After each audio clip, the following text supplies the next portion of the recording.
ಪುನೀತ್ ರಾಜ್ಕುಮಾರ್ ಅವರ 50ನೇ ಹುಟ್ಟುಹಬ್ಬದ ಅಂಗವಾಗಿ ಸಮಾಧಿಯ ಮುಂದೆ ಸಾಕಷ್ಟು ಜನ ನೆರೆದಿರುವಂತಹದ್ದು, ಅಭಿಮಾನಿಗಳ ದಂಡು ಈಗ ಇಲ್ಲಿ ಸಮಾಧಿಯ ಮುಂದೆ ನಾವು ನೋಡಬಹುದು. ಯಾವ ರೀತಿಯಾಗಿ ಸಾಕಷ್ಟು ಜನ ಈಗಾಗಲೇ ಏನು ಸಂಭ್ರಮಾಚರಣೆಯಲ್ಲಿ ಮುಳುಗಿರುವಂತಹದ್ದು, ಏನು 12 ಗಂಟೆ ನಂತರ ಒಂದು ಏನು ಸಮಾಧಿಯ ಒಳಗಡೆ ವೀಕ್ಷಣೆ ಮಾಡಲಿಕ್ಕೆ ಅಭಿಮಾನಿಗಳನ್ನ ಬಿಡುವ ಒಂದು ಸಿದ್ಧತೆ ಮಾಡಿಕೊಂಡಿರುವಂತಹದ್ದು ಇಲ್ಲಿನ ಸಿಬ್ಬಂದಿ, ಜೊತೆಗೆ ಪೊಲೀಸರು ಕೂಡ ಸಾಕಷ್ಟು ಭದ್ರತೆ ವಿಚಾರವಾಗಿ ಭದ್ರತೆಯನ್ನ ಕೈಗೊಂಡಿರುವಂತಹದ್ದನ್ನು ಕೂಡ ನಾವು ನೋಡಬಹುದು.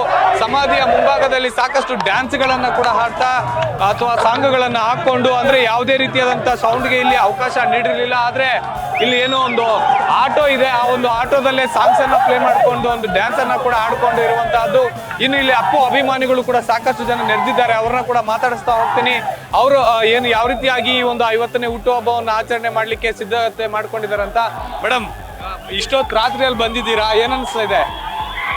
ತುಂಬಾ ಹಾನರ್ ಅವ್ರ ಪ್ರೌಡ್ ಫ್ಯಾನ್ ಆಗಿರೋದಕ್ಕೆ. ಈ ವರ್ಷ ಬರ್ತಾ ಇದ್ದೀರಾ? ಅಂದ್ರೆ ಈ ವರ್ಷ 50ನೇ ವರ್ಷ ಸ್ಪೆಷಲ್, ಅಂದ್ರೆ 50 ವರ್ಷಕ್ಕೆ ಏನೆಲ್ಲ ಯಾವ ರೀತಿಯಾಗಿ ಸೆಲೆಬ್ರೇಷನ್ ಮಾಡ್ತಾ ಇದ್ದೀರಾ ಅಂತ? ಸೆಲೆಬ್ರೇಷನ್ ಅವರೇ ಒಂದು ದೊಡ್ಡ ಸೆಲೆಬ್ರೇಷನ್, ಸೊ ಅದ್ರ ಮೇಲೆ ಏನ್ ಬೇಕಾಗಿಲ್ಲ. ಅಂದ್ರೆ ಎಲ್ಲೊಂದ್ ಕಡೆ ಪುನೀತ್ ರಾಜ್ಕುಮಾರ್ ಅವರ ಮಿಸ್ಸಿಂಗ್ ಮಾಡ್ಕೊಂತಾ ಇದ್ದೀರಾ ಅಂತ ಇನ್ನೂ ಕೂಡ?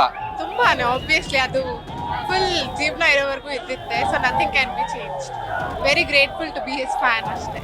ನೀವು ಅವ್ರನ್ನ ಯಾವತ್ತಾದ್ರೂ ಈ ಹಿಂದೆ ಮೀಟ್ ಮಾಡಿದಂತ ಸಂದರ್ಭ ಇದೆಯಾ? ಅಂತ ಅವಕಾಶ ಯಾವುದು ಸಿಕ್ಕಿಲ್ಲ. ಅಪ್ಪು ಪ್ರೀ ರಿಲೀಸ್ ಆಗಿತ್ತು, ನೋಡಿದ್ರಾ ಅಂತ? ಆಲ್ಮೋಸ್ಟ್ 2 times ಆಯ್ತು.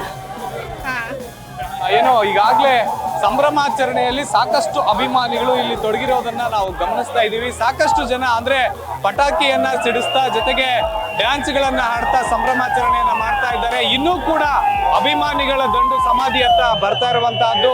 ಇನ್ನು ಬೆಳಗ್ಗೆ ಅಷ್ಟೊತ್ತಿಗೆ ಸಾಕಷ್ಟು ಜನ ಇಲ್ಲಿ ಸೇರಿ ಮತ್ತಷ್ಟು ಒಂದು ವಿಜೃಂಭಣೆಯಿಂದ ಹುಟ್ಟುಹಬ್ಬವನ್ನ ಸಂಭ್ರಮಾಚರಣೆ ಮಾಡ್ಲಿಕ್ಕೆ ಎಲ್ಲಾ ಸಿದ್ಧತೆಗಳನ್ನ ಅಭಿಮಾನಿಗಳು ಮಾಡ್ಕೊಂಡಿದ್ದಾರೆ ಅಂತಂದ್ರೆ ತಪ್ಪಾಗಲ್ಲ. ಕ್ಯಾಮ್ರಾ ಪರ್ಸನ್ ರೋಷನ್ ಜೊತೆ ಜೀವಿ ಚಂದ್ರಶೇಖರ್, ನ್ಯೂಸ್ ಫಸ್ಟ್, ಬೆಂಗಳೂರು.